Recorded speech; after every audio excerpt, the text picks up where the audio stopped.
Acha.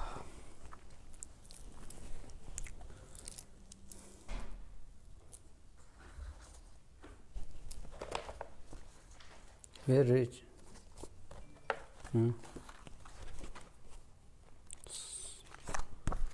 Oh.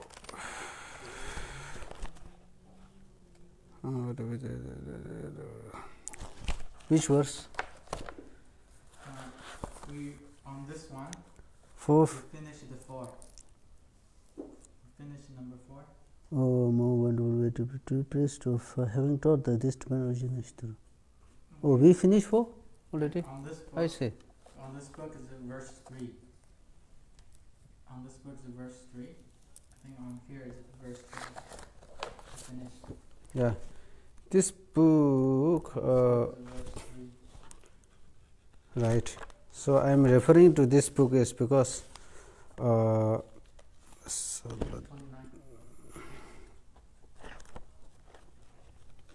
page 29.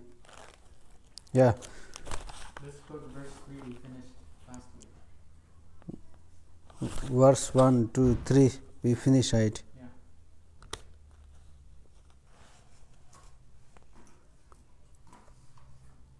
So it is of the suffering as how could those of verse 3, how could an intelligent person not comprehend? This is depend as a heart of that path of divine origination as an depend.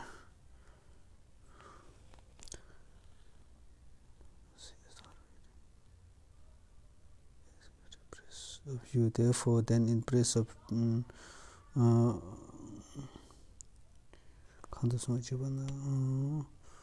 the shin to so I'm just saying something you are the decision about getting over the version of songs. The version of song.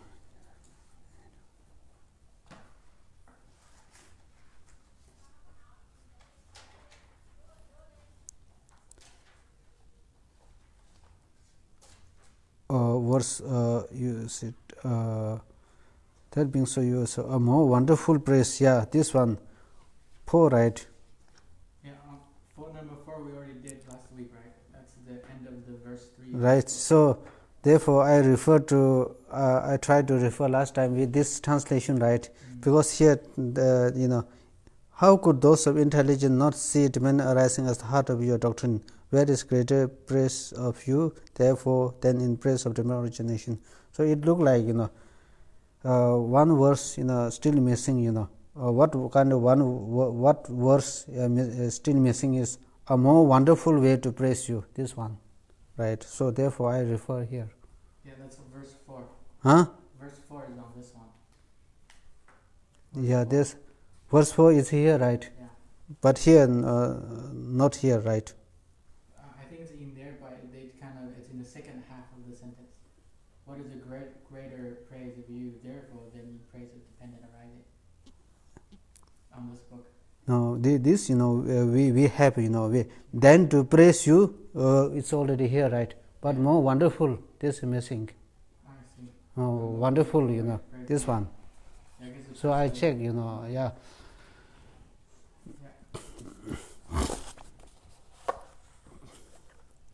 So therefore, we with this we already finished verse 4, right? 4.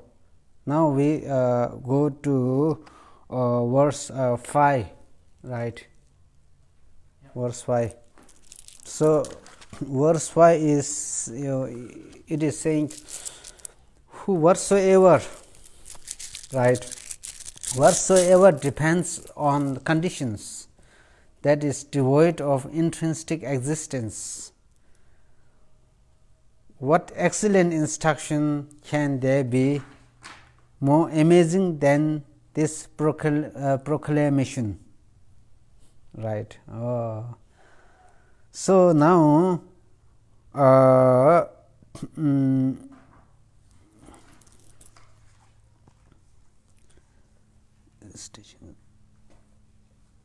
so this verse 5 and verse 6, right? Verse 5 and verse 6 talks about talks try to establish the infallibility, right? Infallibility and the validity of the teachings, the Buddha's teachings, right? One, having established the Buddha's teaching as a valid teaching and authentic teaching and reliable teaching, after which then Buddha is established as a reliable teacher later on. So this is very important. First, Buddha's teaching is established as a valid. For example, right? Just we can see how do we roughly how do we know for example there are many great the many famous all the people died right.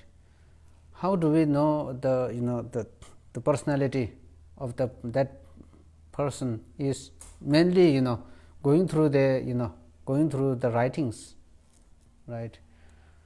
For example, like the great Plato, like the Socrates, right, Archimedes, all this, Pythagoras.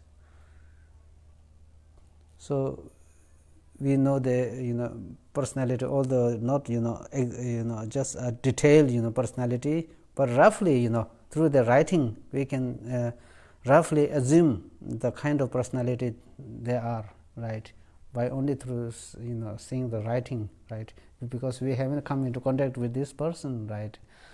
So similar like this, many great masters, right. For example, the great master like Nagarjuna, right, the master Chandrakirti, the Ashwagosha, right, and Aryadeva. Now, how do we know that this person have really a brilliant mind? Because we haven't seen them, right. We haven't seen them. So the only thing that we can assume that they are really high level bodhisattva, very courageous people, courageous being, is only through relying on their teaching, how they presented the teaching. So through their way of writing, style of their writing, we can conclude that these are really the brilliant the brilliant scholars as well as practitioners, right. So similar like this here, first Buddha's teaching is established as a reliable teaching and valid teaching. Then we come to understand, oh, that Buddha is not that Buddha is really reliable. Now here we have to understand, it says we have to understand Buddha is a reliable, Buddha is a valid teacher, right. In what ways he is a valid teacher, right? In what ways he is a valid teacher? Because sometimes as we know, there are different ways, to pay the homage, right? To pay the homage, there are different, the means, to salute, right? For example, if you want to write the text, the poetry, poetry text, first, those who are good at poetry, first they pay the homage to the Saraswati, right, Yangjima Saraswati. And so is similarly there are other ways that you can pay the homage, right. But here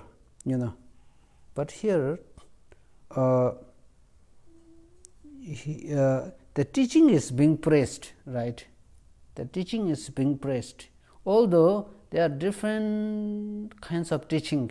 There are different kinds of teaching. Buddha taught 84,000 heaps of scriptures, different kinds of vast scriptures, vast teachings. depending on the mentality and the disposition of the different level, different kinds of people, depending on the mentality. So, because the people's mental dispositions are different, mentality different. So, Buddha taught the teaching which suited best to them, according to their mental disposition.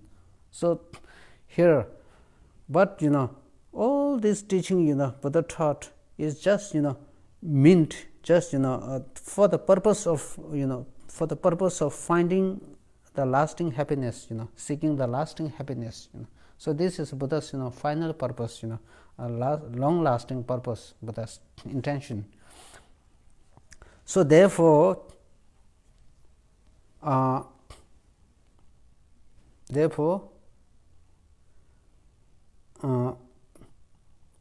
Buddha is reliable. Is he reliable to everybody? So, this is the question, right? Is he reliable? Is he a valid teacher? It is a valid teacher, right? Because because if we really want to try to measure to measure something or you want to find how many population in this specific area right, or in other kinds of fields of knowledge we want to we have curiosity, right. But Buddha is not the solution for all these things, right. Buddha didn't make any attempt effort to solve these the issues relating to other fields of knowledge, because Buddha's fundamental wish is to get us liberated.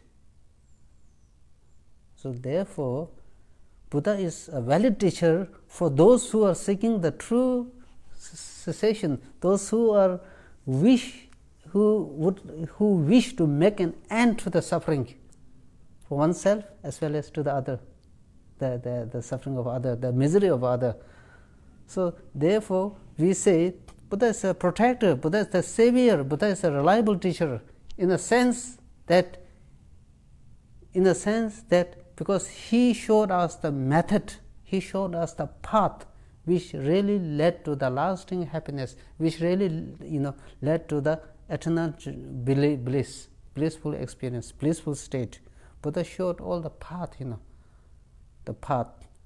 So, therefore, the teaching that he showed us, that he showed for the followers is the teaching or the method which bring to the lasting peace, which really make the method which bring an end to the suffering, right. So, because of that those who are seeking the liberation, who make an effort to make an end to the suffering, for such a people Buddha is a reliable teacher, Buddha is a savior, Buddha is a protector, right, for such a people, because the teaching is reliable. So, therefore, through that way Buddha become a reliable teacher, right. So, therefore, we say verse 5 and verse 6 proof establish the teaching is reliable, and then the verse 7 proof. After that we gain conviction in the teaching, we really gain conviction in teaching, because first we develop the wisdom through hearing, then that wisdom is transformed into the reflection wisdom, that wisdom is enriched or stagnant through reflection, and then that reflection, wisdom gained through reflection is finally transformed into the meditation or experience, right. Once then you come to believe, because Buddha is a reliable teacher, Buddha is an authentic teacher, because whatever Buddha says, whatever Buddha whatever Buddha taught, I practiced the experience is arisen in my mind. So then, because of this, for example, like what we call as impermanent, selflessness, impermanent selflessness. Many of the kind of hidden phenomena. Right now, it's very obscure to us, obscure to us. But then, through reason and logic, we prove, we prove the authenticity, right? We prove the authenticity of the teaching. We experience it. Based on that, now those phenomena, right? Those phenomena that we do not, still far from our, mind comprehension, far from the comprehension of our mind. For example, like Buddha's Pure Land. Buddha's Pure Land. And also, if you do good, you get good result. If you do bad, we get bad result. So we come to believe in this third level of the phenomena, which is called the extremely hidden phenomena, which you cannot prove through reason and logic. If you practice generosity, we get resources. As a result, we get resources. Again, these are beyond logic, beyond reason. We only need to rely on the Buddha's scriptural quotation.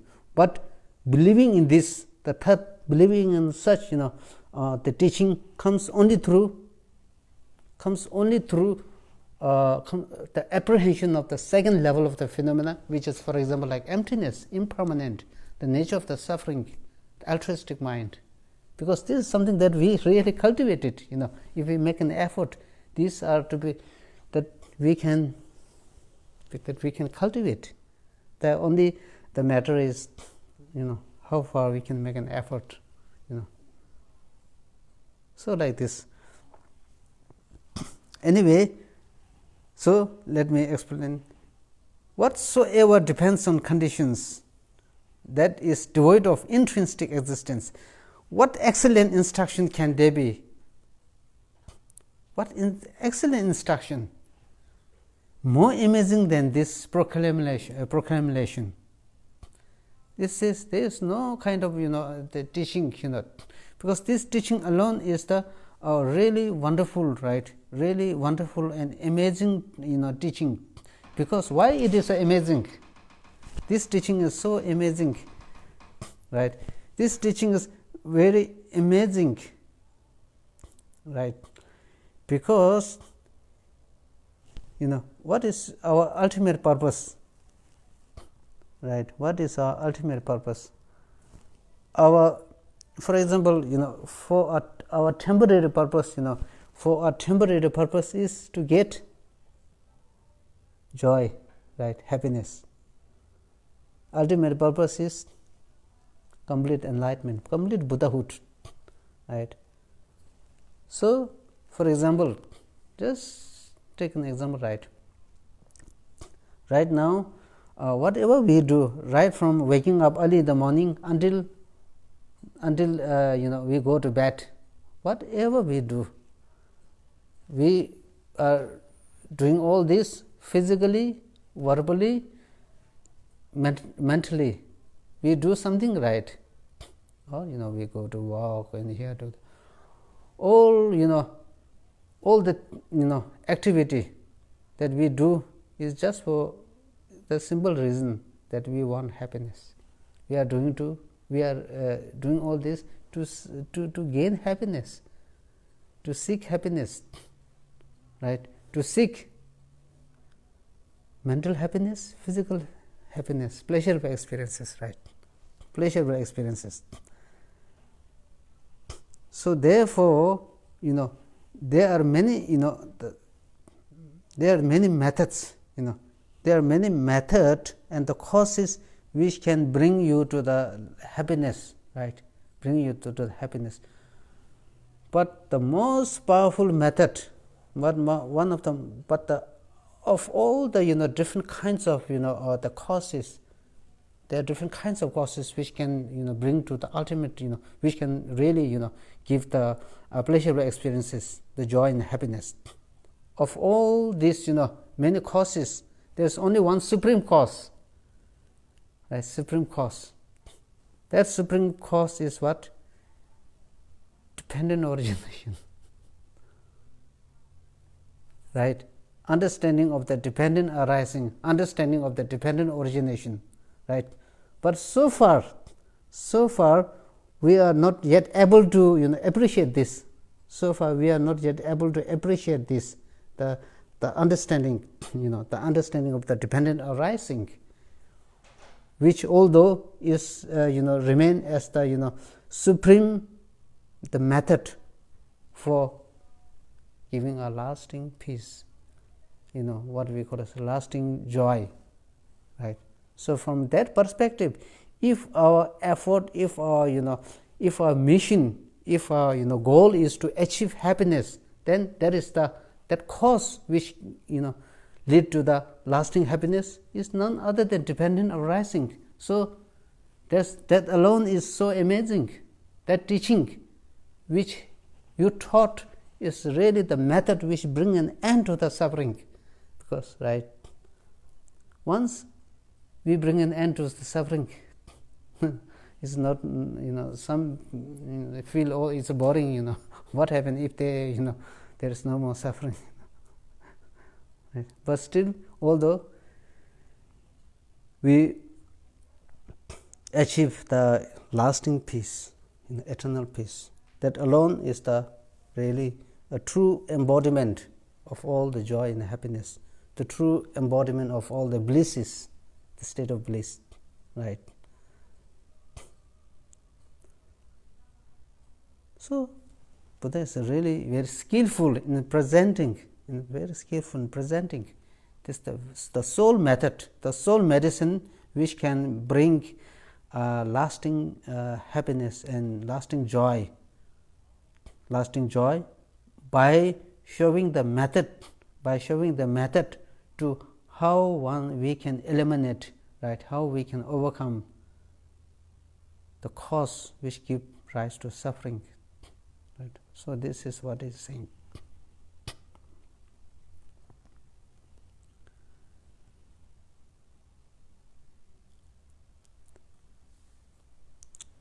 Anything, again, this I can take again this as a table, this table as an example. This table as an example, right?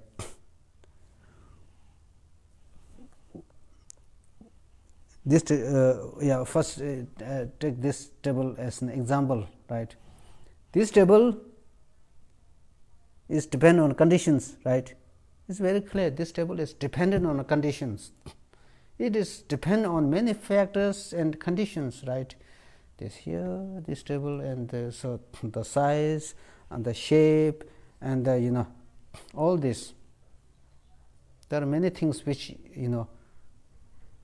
involved making this table come into being. This table come into being purely as a result of the aggregation of many factors and conditions, right? So it is well known that this table is dependent on factors and conditions. If this table is dependent on causes and conditions, this table, as we know, dependent on causes and conditions. Because it is dependent on causes and conditions, it is devoid of independent. It is devoid of independent, right? It's dependent on conditions. If it is dependent on conditions, it is devoid of independent condition, causes and conditions, right? But in our normal life, but in our one's normal life, because we take things for granted, right?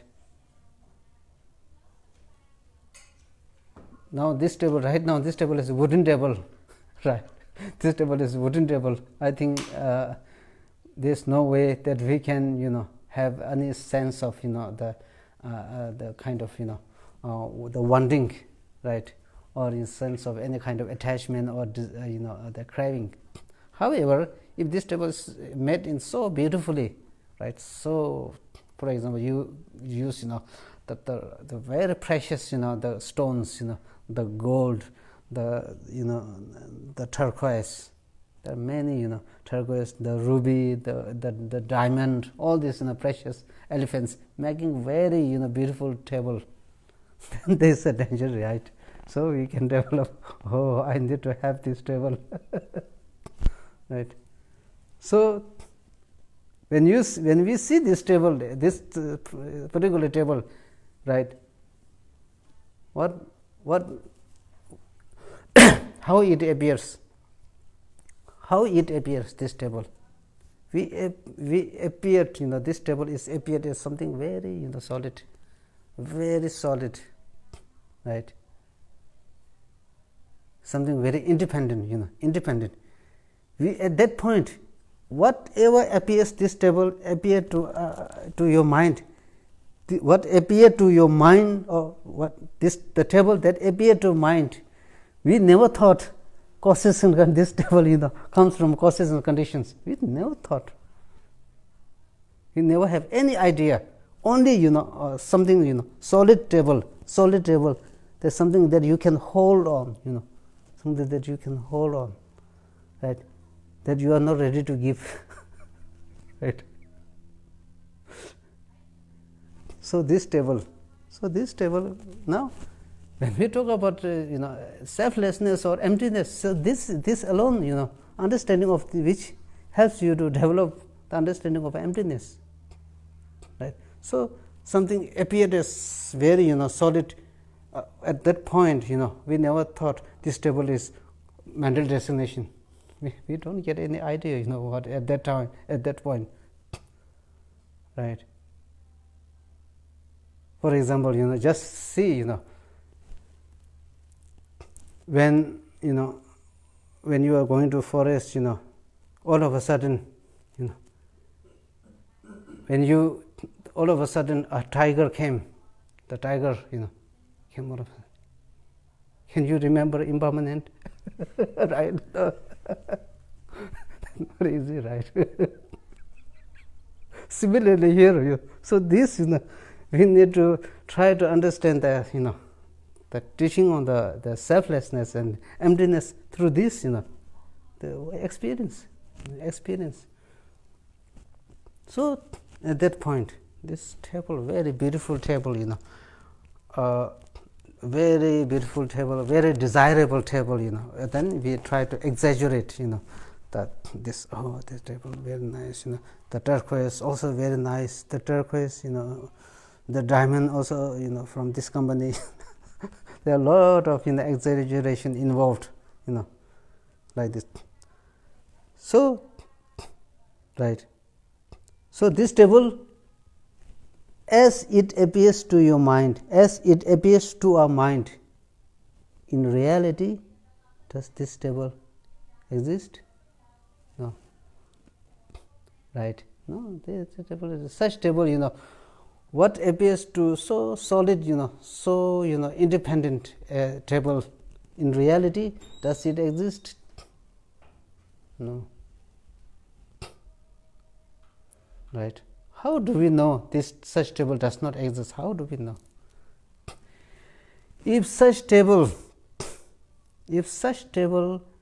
exists, if such table exists in the same way as it appears to your mind, then based on that table, we develop, for example, a craving, right? The state of craving mind. If the craving mind is 100, for example, like say 70%, strength, 70% in strength, then no matter how much meditation you do, there is no effect. No effect. Why there is no effect? Because the table that you think in reality is real, right? So it is in real, the table that appears to your mind, if it is real, then the craving cannot be overcome. The craving, the sudden strength of craving that we developed through by directed towards the table cannot be overcome, no matter what kind of meditation that we do. But in reality, when we develop this table, we think very nice, very good, wow, very lot of good qualities, the made of diamond, the ruby, the turquoise, all the very precious metals, priceless precious metals, right? So, but then if you do meditation, this reduced, the strength of the attachment or craving is reduced. This reduction by doing meditation, the reduction of the strength of the attachment or the craving is reduced, shows that the table that you projected, that you over exaggerate, does not exist. It is mere the appearance, it is just mere the apprehension of one's grasping.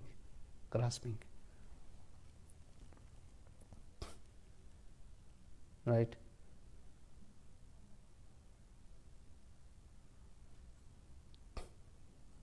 So, therefore,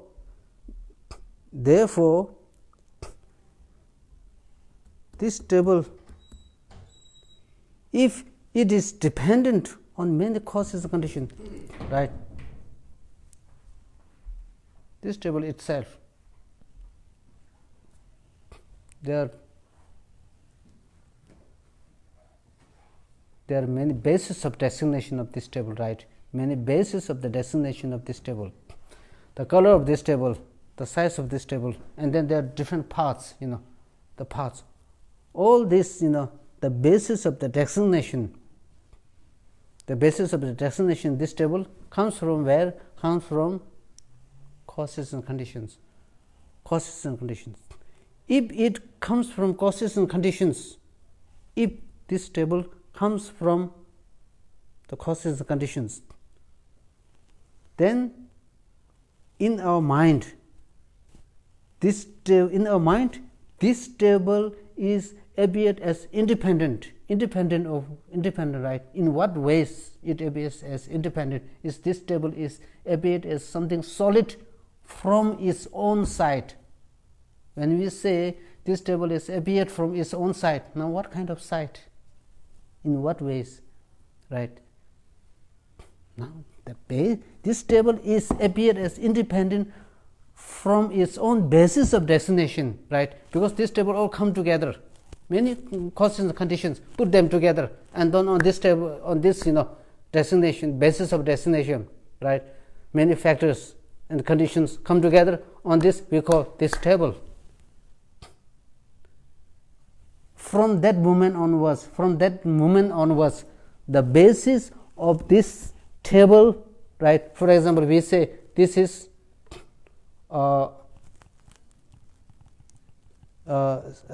say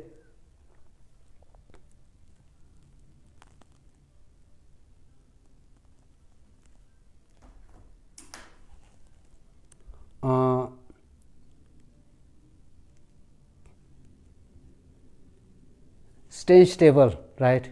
You can say precious, expensive table, right? Expensive table, all this come together. When all these causes and conditions, right, there are many bases of designation. Many bases of designation come together, right? When all this, somebody give the name, somebody give the name, for example, like golden table.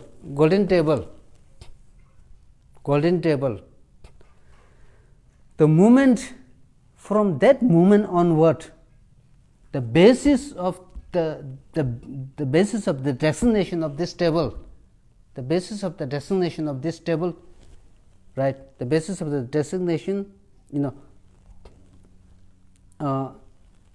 the basis of the designation of this table become what?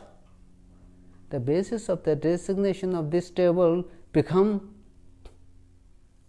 the very basis of this table, become the very basis of this table, the basis of the designation of this table, right? Because of this nature, whoever see this table, we think I saw expensive table. Makes sense, right? I saw this expensive table, because if you don't give the name, this table is no longer cannot be a expensive golden table. But because you give the name, this is the expensive golden table. Therefore, the very basis of designation, all this coming to come together, many factors and conditions together, and all this the accumulation of the aggregation of many factors from then onwards become the basis of the designation of this table. Therefore, whoever see, when you say, oh, I saw this golden table, right? The moment you see this, oh, how beautiful this golden table is, right? Somebody called, oh, then it's very good, beautiful, nice, right? Because of this, then this is possible. Where you get it from, right? How much does it cost? It makes sense. So it's everything like this. Even in the name, because the small children, the small, where is the toddler. Before you give the some, for example, name, the John to the toddler. The toddler is not a the toddler is not a John. But later, you give the name, John, something like this. From that moment onwards, 5 aggregates, the 5 aggregates of the toddler becomes the John's, the toddler John's, aggregate. 5 aggregates of the toddler becomes the 5 aggregates of the toddler John's aggregate, right?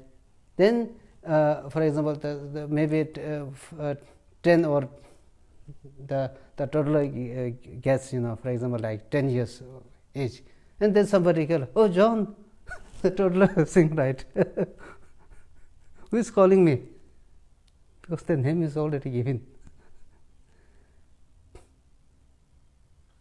right? Something like this. Everything. The moment the name is given, the basis become the basis of the designation becomes something which we call, which the name is, which the name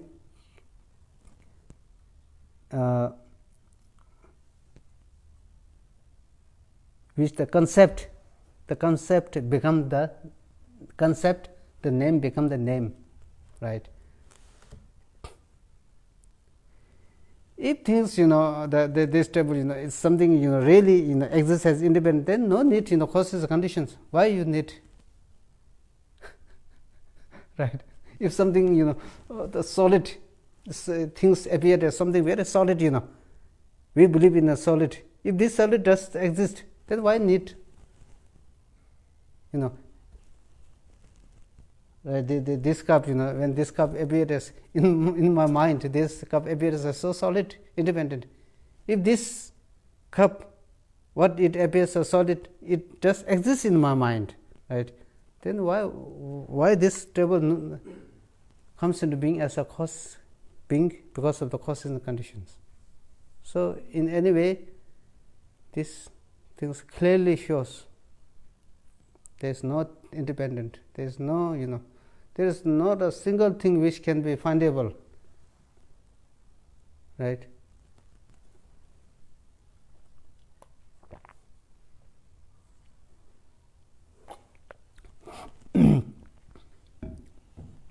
right? There is no single thing which can be findable.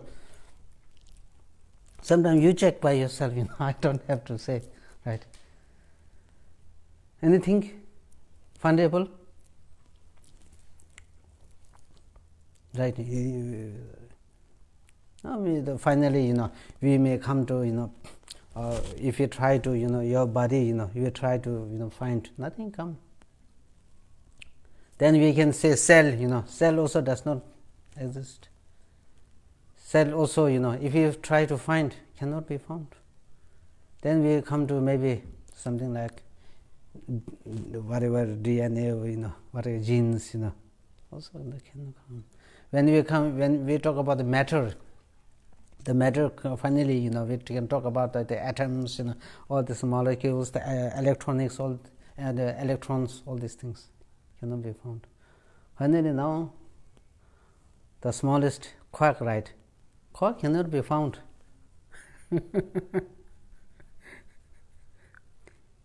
The quark, if you try to find, cannot be found.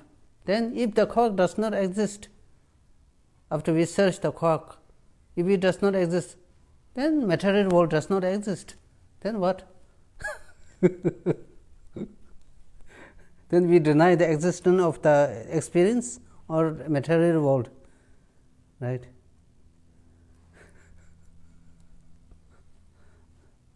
And this great, the great Indian master like Nagarjuna's, Master Nagarjuna, Aryadeva, Chandrakirti, Master Chandrakirti, Shandideva. I think if you were to ask, does the things they say, oh sure, things does exist.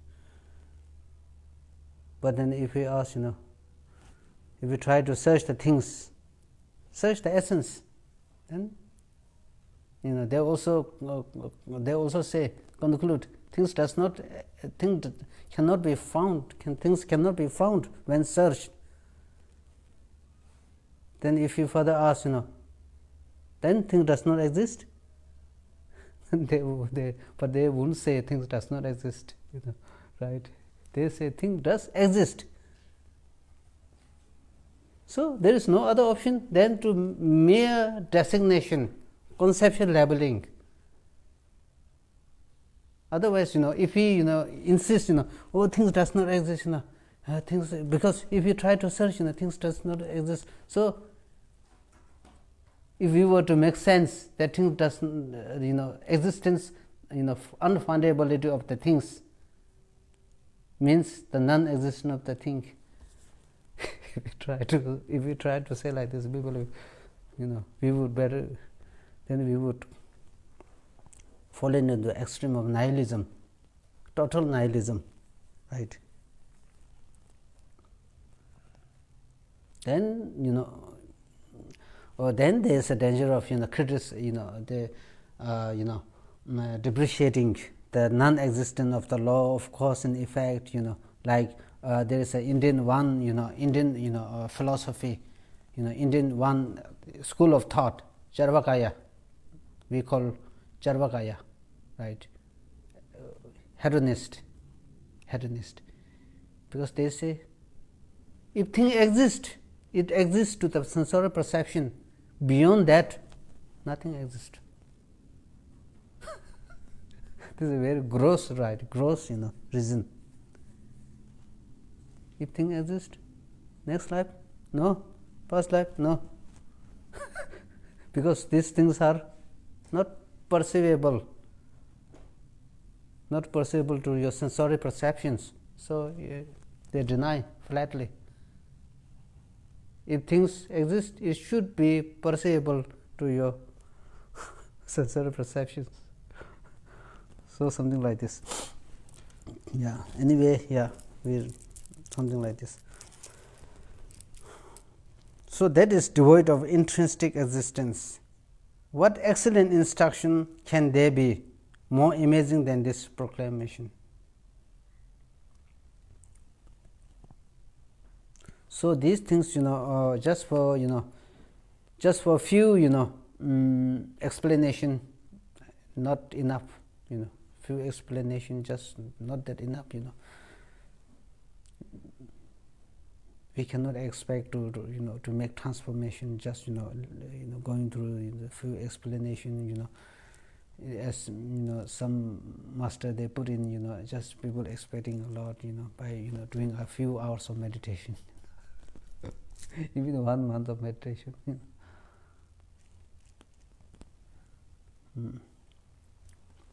So then what is stated here, we also need to think if it really goes well with our experience and understanding, right, then we finally through through your own experience and through experiment and through long time duration of contemplation and reflection, then things become clearer and clearer. You begin to get more convinced. Your conviction grows slowly, gradually. Then eventually,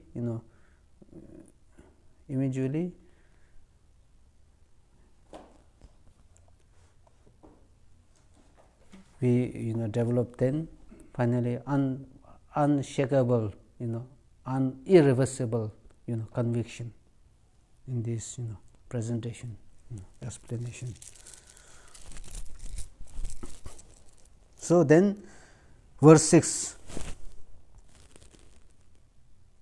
by grasping at it,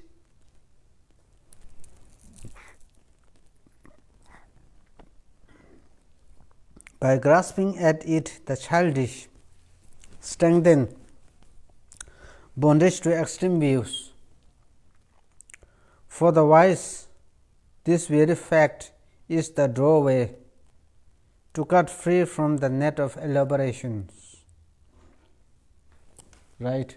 So what it is saying, right? What it is saying.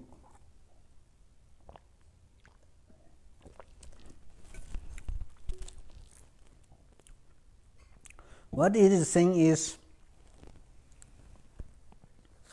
right,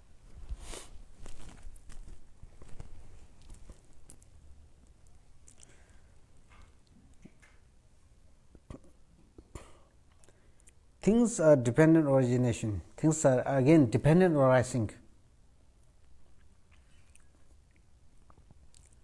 I have a wristwatch, right, wristwatch, very beautiful wristwatch, golden diamond wristwatch, right. For example, just take an example. This diamond wristwatch is dependent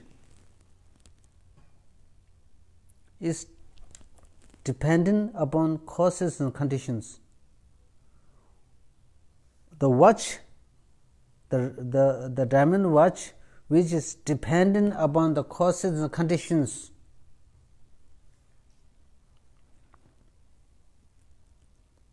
can become a cause for what? The cause for tightening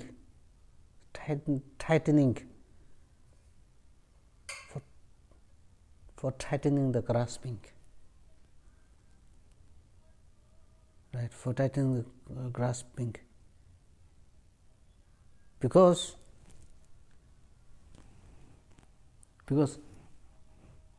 the for example,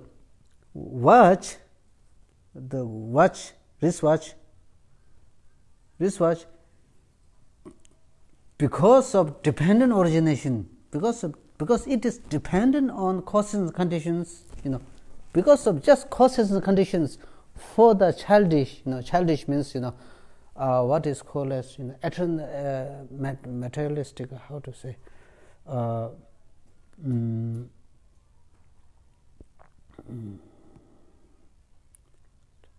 better use materialist.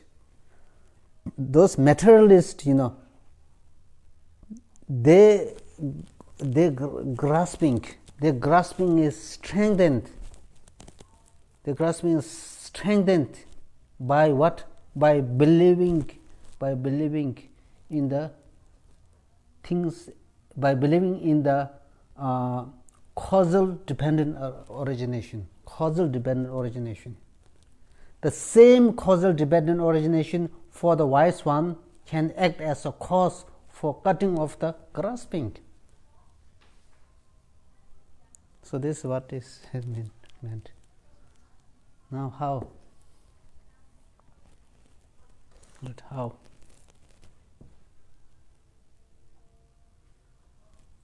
For the childish, for the materialistic, the wristwatch is, although is dependent, it is dependent, no doubt, because because it is a dependent, they use the logic, because they use the logic, because of the very dependent nature, that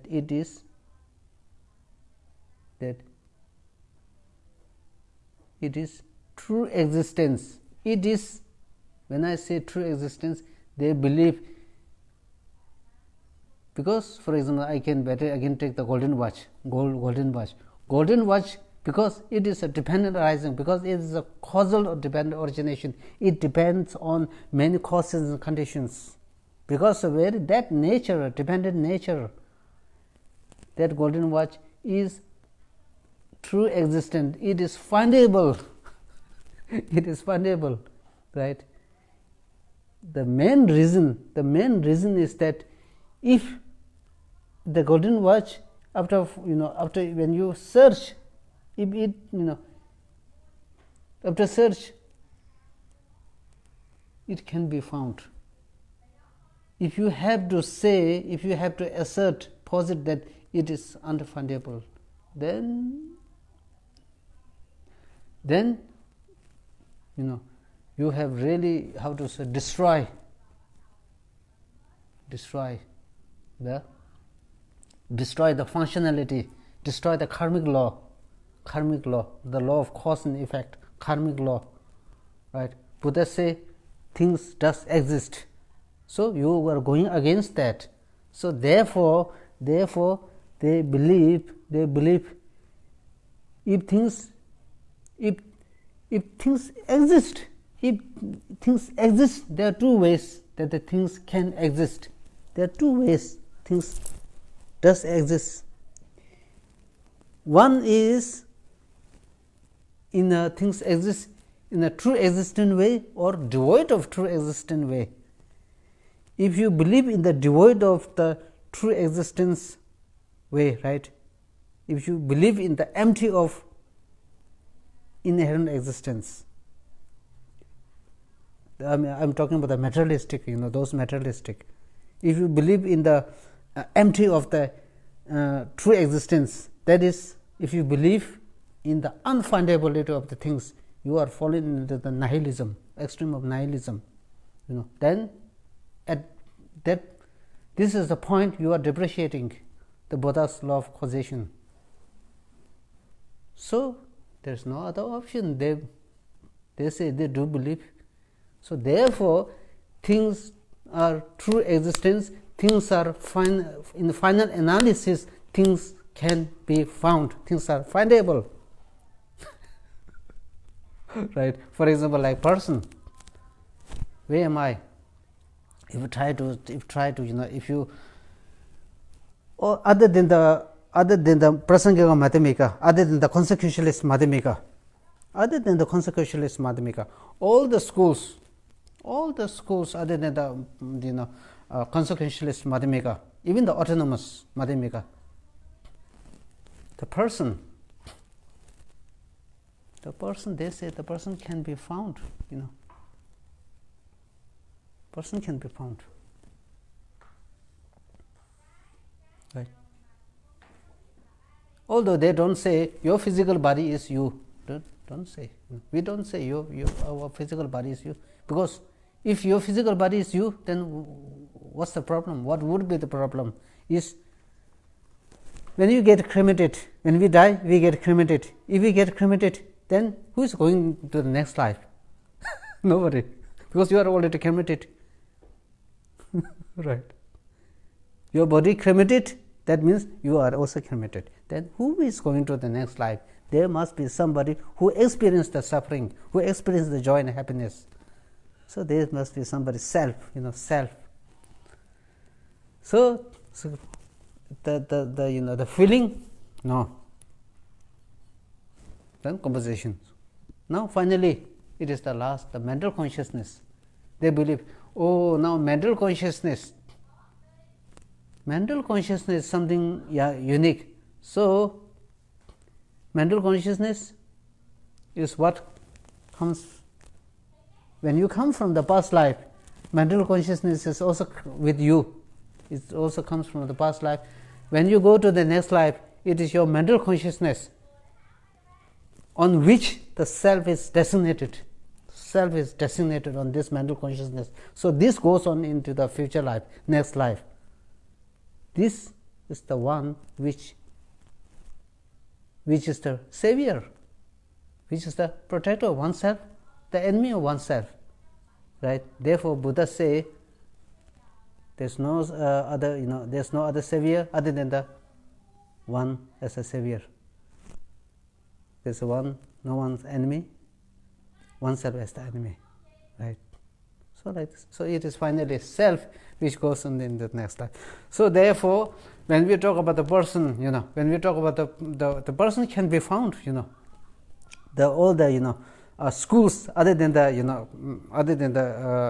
consequentialist or prasangika madhyamika, this a person can be found. When they talk about the person is findable, then they say mental consciousness is the person, because it is the mental consciousness which comes from the past life as the self, the continuity of the consciousness. The continuity of the consciousness, the self is designated. The self is designated. So the continuity of the consciousness, carries on life after life. Similarly, the I or self, which is designated on the continuity, also continues until one achieves enlightenment. Right? So anyway, they believe in the findability, other than the prasangika, consequentialist school. I think believe in the findability of things, right? So therefore, because of this, if you believe in the findability, then it looks like you can something grasping is involved, very strong grasping, because you believe in the independent. What appears is something which you appear as solid from where? Solid from its own basis of designation. Right? Basis of designation. We need to get idea what is the basis of designation, right? Anything. There is a basis of destination. Anything. The phenomena of the past, the present, and the future, they should be the basis of destination. Without the basis of destination, things are non-existent. So there should be basis of destination on which this name and that name is being given, or designated or imputed, right? The same one, the same dependent origination, the same dependent arising, the causal dependent arising, which for the childish strengthen the bondage, strengthen the grasping, tighten the grasping, whereas for the wise ones, it truly acts as a doorway, the gateway to cut off.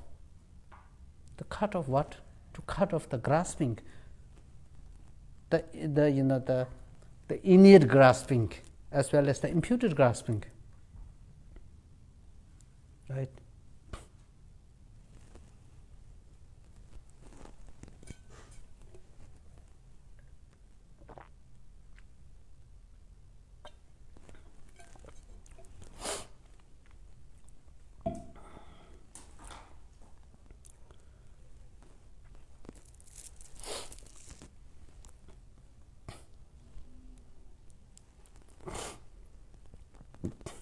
sometimes you get idea. Sometimes you try to with closed eyes, sometimes try to understand this meaning. You get some idea. We get some idea. Normally we close our eyes. Something whatever for example, whatever kind of the things that we develop a strong attachment, right? Strong kind of attachment, or develop some kind of disliking, anger. We try to just try to get that image to your mind. As we try to get image that to your mind, the image becomes that kind of image appears to be so solid, very solid and independent, right? But then what happens is, when we try to negate, when we try to stop that image, when we try to stop the solid independent of that the image, then what happens? There is a danger. There is a danger that you are also negating. You are also negating everything. When everything you have, when you try to negate everything, then what is left? Then there is a danger that you are falling into the extreme of nihilism again. When we try to establish the functionality, the mere concept, the mere name, the mere functionality, there is also a danger that you are also trying to bring together again the absolute appearance. When we try to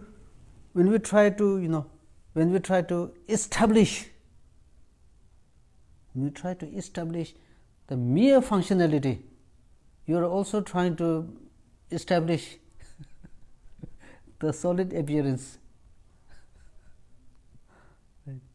Or when you try to negate the solid appearance, you are also trying to negate everything. So you are lost completely, totally lost, right? Like like at the crossroad, right?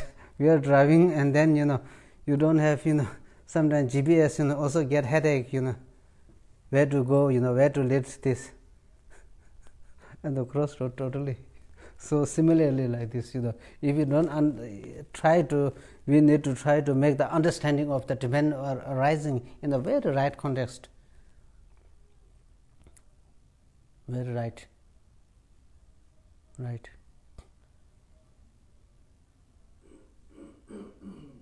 Because why does such thing happen? Why does such thing happen is,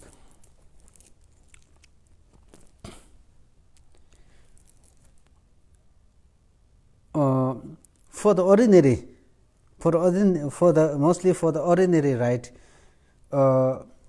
Things are when things are appeared, everything when we go outside, everything, when things are appeared, things are, you cannot make any difference that this is the mere functional, for example, say like this, this mala, right? When you appear this mala, this mala is appeared as something, right now you cannot make difference, right? So this is functional, mala, and this is something that you need to negate. There is again, some kind of appearance, solid appearance, and also there is some kind of solid appearance of this mala, and also the mere functional appearance of the mala. We cannot say, this is what I have to negate, and here is something left. We cannot do, because when the mala is appeared, when the mala, this garland mala is appeared, it appears as something inseparable. The mala, when it appears, the mala itself is appeared as something inseparable from the intrinsic mala, because you cannot differentiate. So therefore, at the unless we reach the, we really develop the insight in our mind, we develop insight in mind, we cannot differentiate, right? Because the appearance of the mala is like, mixing between the water and the milk. When the water and the milk is mixed, you cannot say this is water, this is milk, right? It is appear as something mixed, so things are almost appear as mixed, right? So the best thing, we already discussed is, as we try to ascertain the emptiness or selflessness, because there is no point in ascertaining the external phenomena, the emptiness of the external phenomena, because the emptiness of the external phenomena is what not make you go through the suffering, is what makes you revolve around again and again continuously in samsara.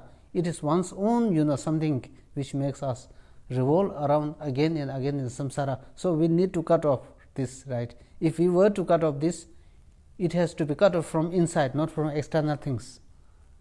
So therefore,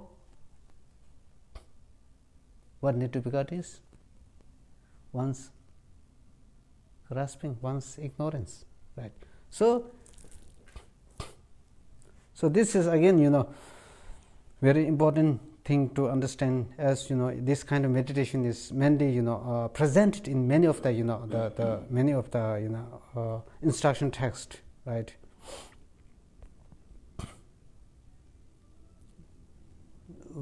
People sometimes we let the very kind of emotional experience let there are some kind of visualizations which which involves some kind of visualization are being involved, but these are not for those beginner no need this not needing just for as someone if someone has some kind of interest right, so then try to let the person remind one is reminded try to recall the very emotional experience, whether that emotional experience is related with some kind of or tragic incident or some kind of very most joyful experience, and then try to as you recall the experience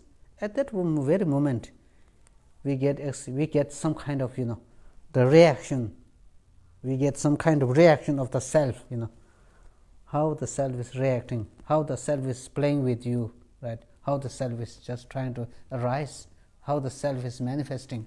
Now it is at that point we try to see the self. Normally normally that's why we say we need to training, we need we need the mind training, right? Sometimes people say some very bad thing for you, again I say as I said you don't remember patience, right? We immediately strike here right? When somebody uses harsh words against you we immediately wake up, right? So actually there is a one kind of beautiful instruction called accept defeat, give victory to others, right? This all the wonderful teaching. When somebody try to criticize against you, try to abuse or slander we don't remember giving victory to others, accepting defeat. We try immediately reminded of I right, I am being abused. How should I respond? Right? So this thing comes. We don't be careful.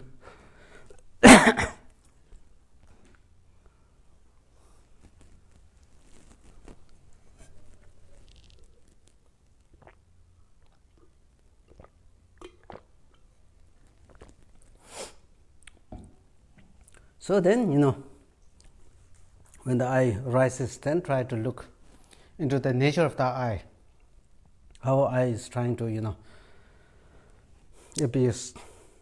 At that point, for example, just let me give a very small example. You are doing something. As you try to enter, into the dark room, right? And somebody come and make you fear. You are so frightened, right? So this frightening, very very strong frightening. This very strong frightening, a sense of very strong, frightened, frightening. I think 1 second, right? Does not last.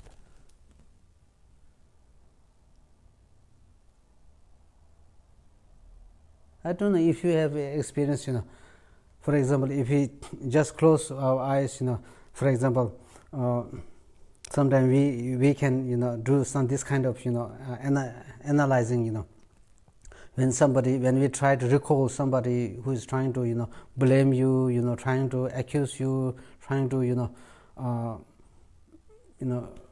criticize, at that very point, the moment we hear very kind of unpleasant words, very unpleasant words, in the very first moment,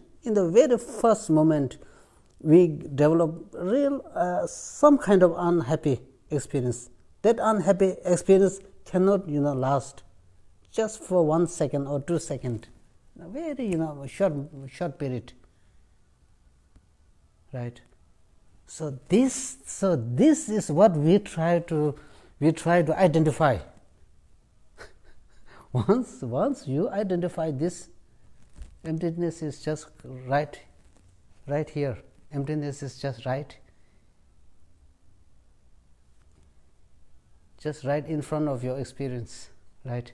Sometimes we talk about emptiness, something something like try to relate this to the external things. Of course, very very good, very wonderful. But then the more important is to do with oneself. Because something really makes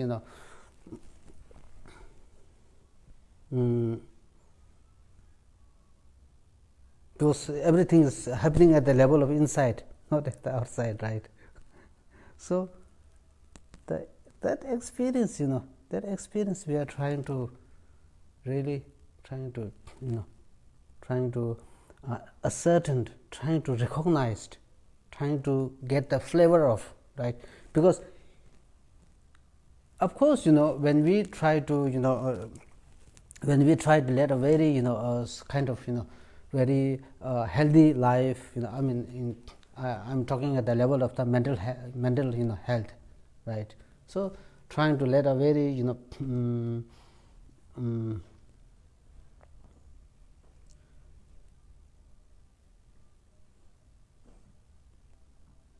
some kind of internal satisfaction life. These things like trying to understand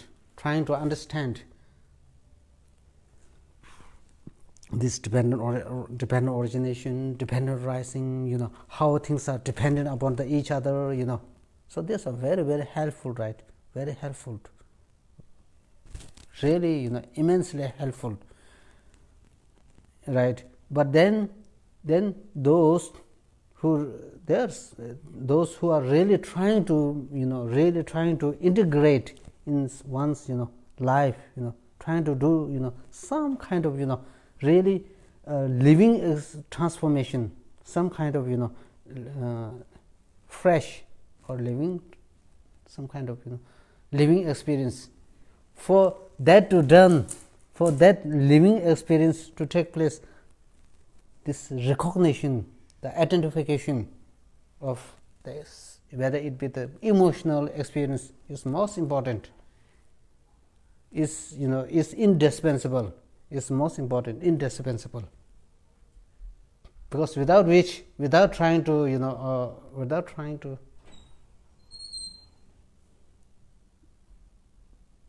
recall the experience, without trying to let kind of the ignorance, the mode of apprehension, the mode of the the apprehension of apprehension of the grasping, one cannot identify. One cannot come close to emptiness. One cannot explore. One cannot explore the world of emptiness. One cannot taste the emptiness. One cannot get the flavor of the emptiness. One cannot get the flavor of the selfless, right? The doctrine of emptiness.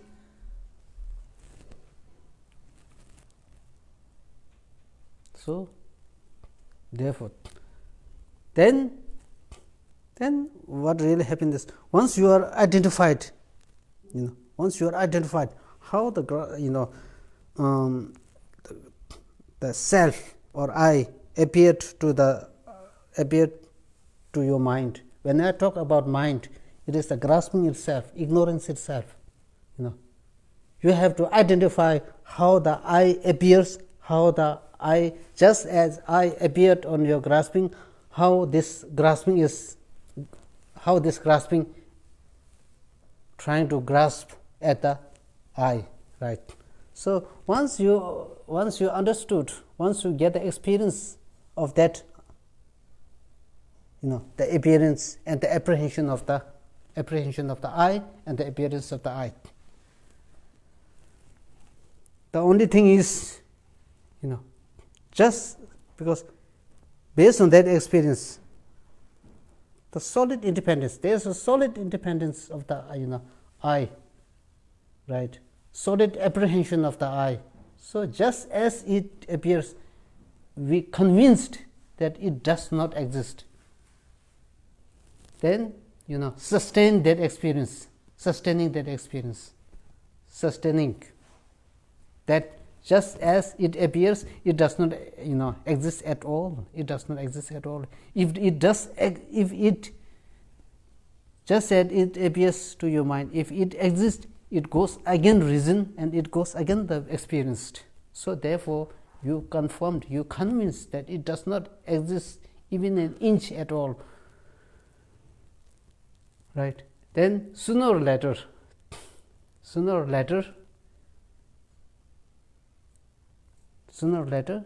you then get the glimpse of that.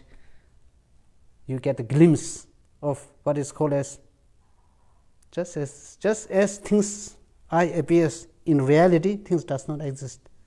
You get a glimpse of that, and then at that very point you are said to have realized emptiness. So that is what we mean by cognizing emptiness, perceiving emptiness. Right. So finally, we come to know that when we talk about the ascertaining emptiness, it has to do more with your internal thinking rather than the external.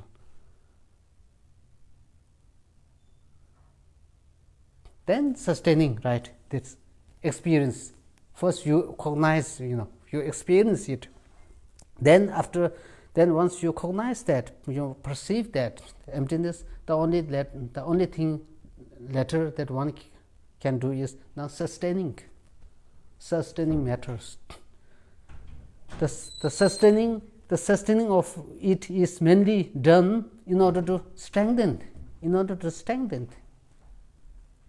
right?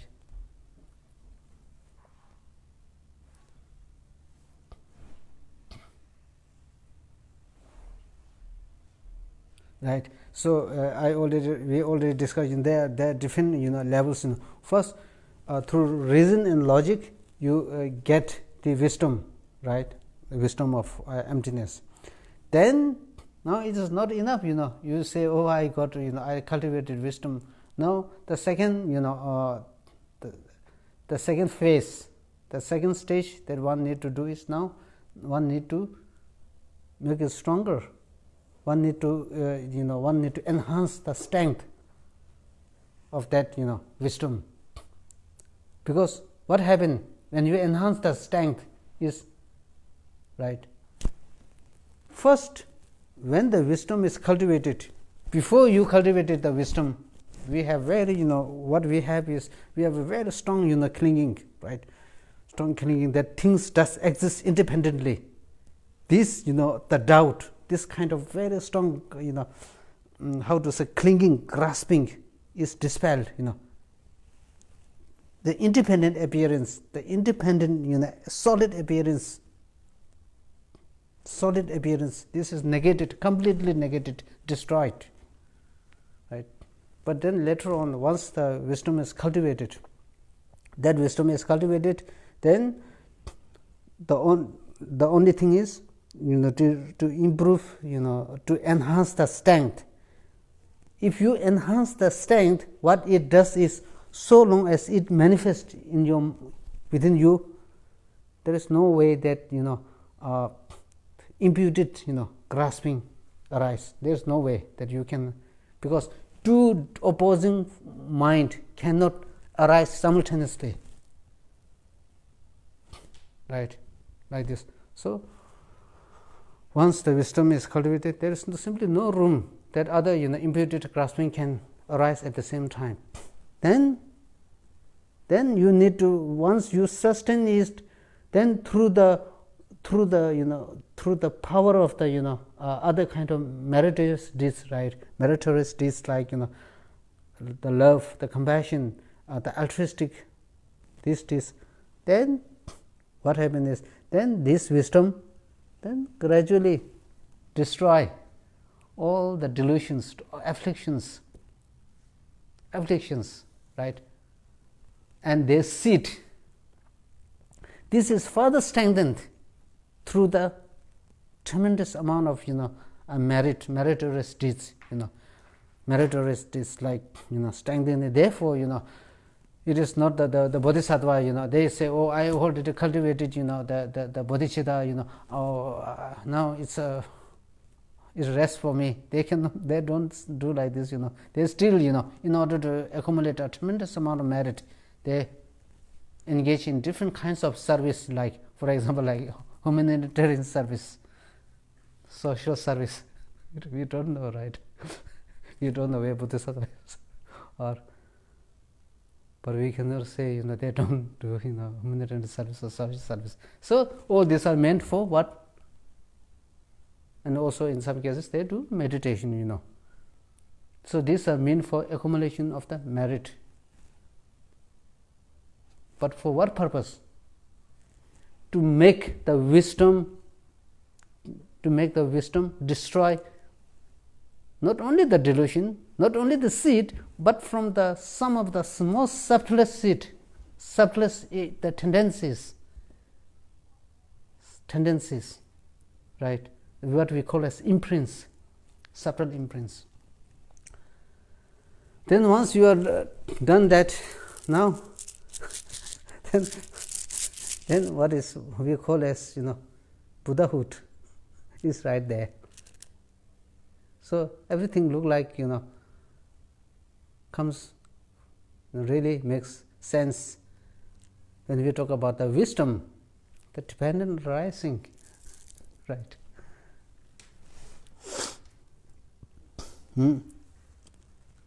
For the wise, this very fact, like we talked about last time, it's like wind, right? Subtle wind. Subtle wind, it is the gateway. Subtle winds.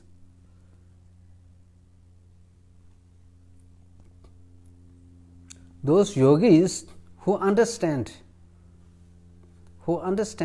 the functionality, who understand the deeper meaning of the wind, there is a gateway. There is a great way to freedom. Whereas for the unwise,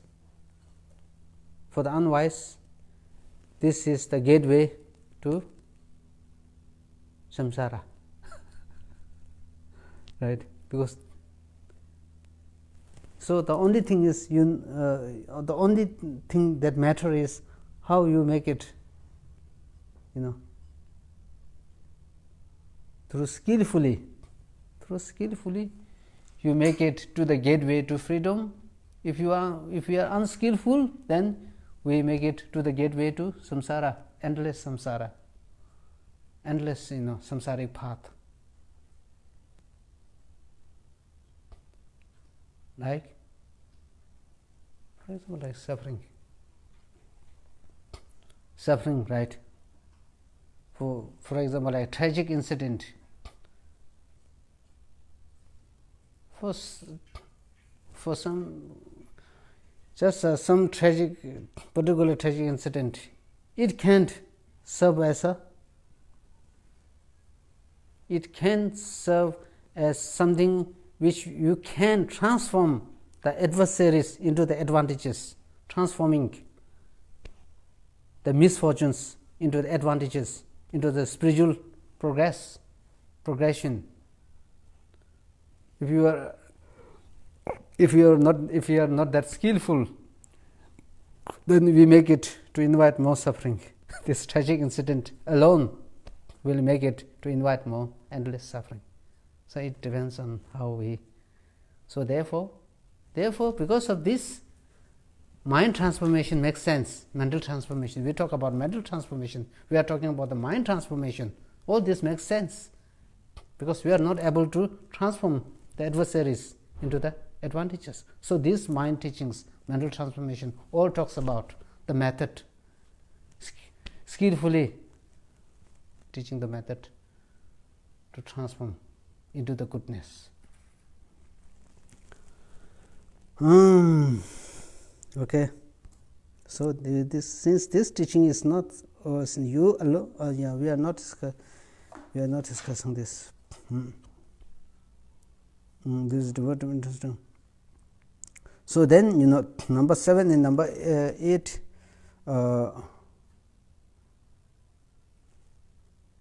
We will discuss next week. Okay. Right now, I think now number 7 and 8. This talks about the proving the Buddha is a reliable teacher. And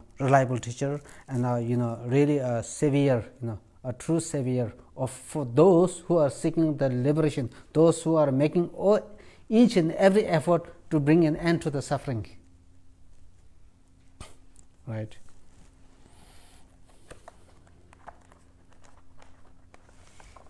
Okay. With this, I think I will stop better. Then we continue with. Do you have any question? Yes. Yeah. So we talked about the meditation of the emptiness. Once we gain the conviction, we said we should stay and sustain that conviction. Stay in, for example, doing meditation. Focus on that conviction. But sometimes I find the sustaining that conviction can be very difficult. For example, after logics and the reasoning, right? One gains convictions of non-existence of self. And then when we try and focus on that conviction, it can be very short and maybe only 30 seconds or 1 minute, and then our mind drifts away. And then what do we do? We use the logics and reasons, or we just try and recall that conviction experience. Focus on it. So that's what we are saying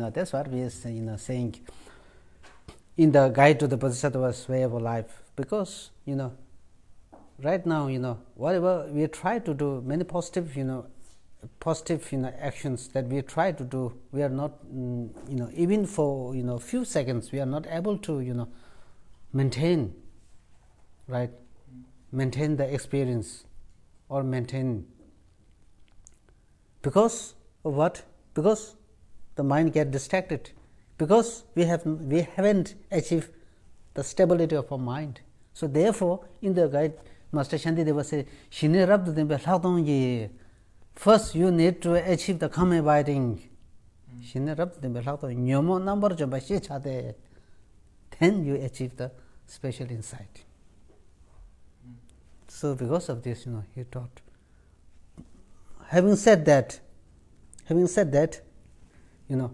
when it comes to the although this is the kind of how we can proceed, first the much advisable to achieve the calm abiding first, in order to better penetrate your mind later on into the whatever kind of object you are trying to analyze, right? But then again in order to gain this, in order to achieve the calm abiding, in order to achieve the calm abiding, right, cultivate the calm abiding, how to say, analytical meditation also powerful, right? Analytical meditation can be also very powerful, because when we try to do the analytical when we try to engage in the analytical meditation, because we try to dissolve into this analytical process, we try to dissolve, we try to absorb. If you absorb, your mind sink, your mind dissolve, your mind get more closer to the object. So because of this, then when your mind get closer to the object, your analytical technique become much sharper. When it becomes much sharper, right, then you find the solution, you get what you are looking for. So from that way, you are also able to achieve the calm abiding more quickly, right? Because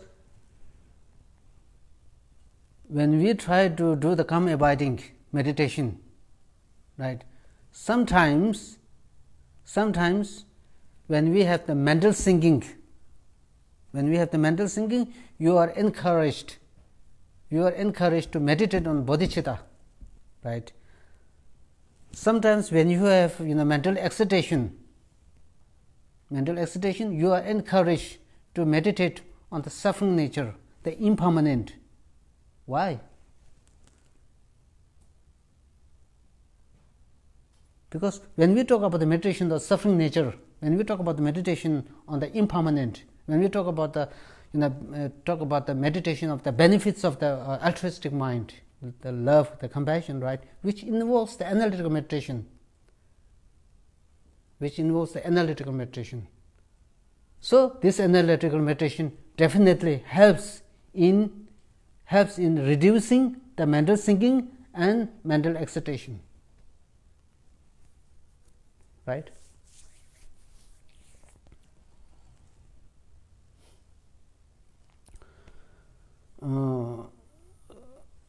So like this, so although the object we can get lost to the object, but again the only thing is we try to bring back the object, we try to regain our conviction by using the logic, because here when we try to, one of the thing is oh, the self is appeared, the independent self is appeared. It is not enough that independent self does not exist. It is not enough. You need to analyze, use the logic, right? Use the logic. If the appearance of the eye, if the appearance of the eye is something very solid, solid, something which appears, the appearance is more from the side of its own side. That means from the five aggregates. If the appearance of the eye something solid, then it must appear from the five aggregates, right? It becomes true existent with the five aggregates. It becomes either singular true existence or plural true existence. So like this, there are many reasons you one need to use the logic to a certain to gain the deeper conviction, conviction into the into the nature in ascertaining or ascertaining and perceiving this empty mode, empty nature of the self, right? Okay, we're done. Okay, then yeah, we do later.